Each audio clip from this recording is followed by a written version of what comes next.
Good morning, Mets fans, and happy Monday, and welcome to Driving with Mr. Met.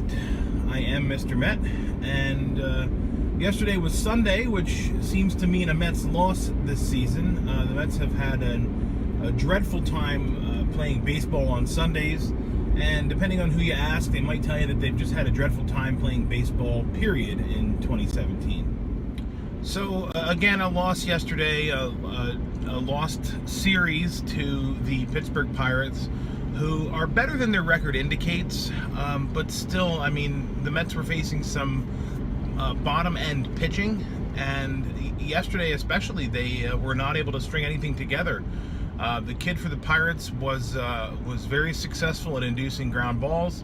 I think he turned 3 double plays. The Pirates rather turned 3 double plays behind him yesterday. You know, what are you going to do? You run into games like that sometimes every now and again, and it's palatable in a season when the Mets or when your team isn't playing so poorly.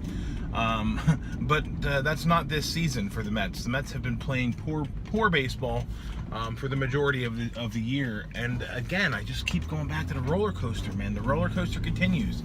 A couple of wins, things look a little bit better, followed immediately by a string of losses, and things look back to shit again. So I don't know where to focus my attention today.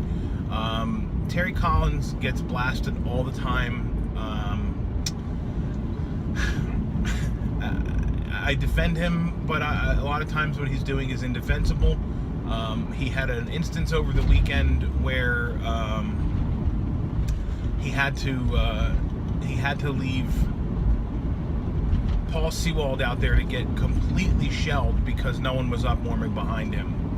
And you know, those are the little things that the manager does need to take responsibility for. And Terry, you know, he's been bad at bullpen management. He really has, and there's no getting around that.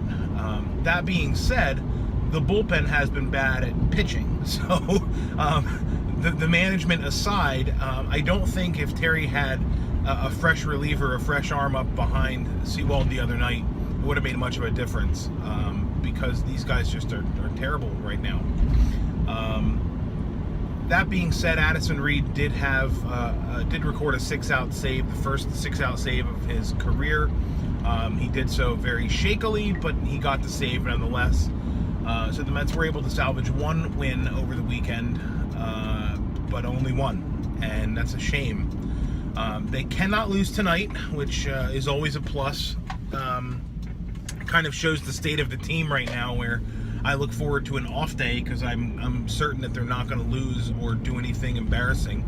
And these days, I can't even be that certain that they won't do anything embarrassing when they're not playing baseball, because between the Mr. Met middle finger incident and Terry's comments or non-comments, and the speculation about Ahmed Rosario, and speculation about injuries and misdiagnoses and yada yada, it just makes life being a Met fan an awful lot of fun, / a great deal of misery.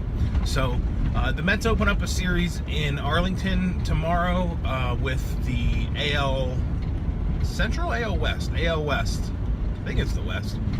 AL West underperformer, the Texas Rangers. The Rangers have a record almost identical to the Mets. I think they're 5 games under. The Mets are 7 under right now.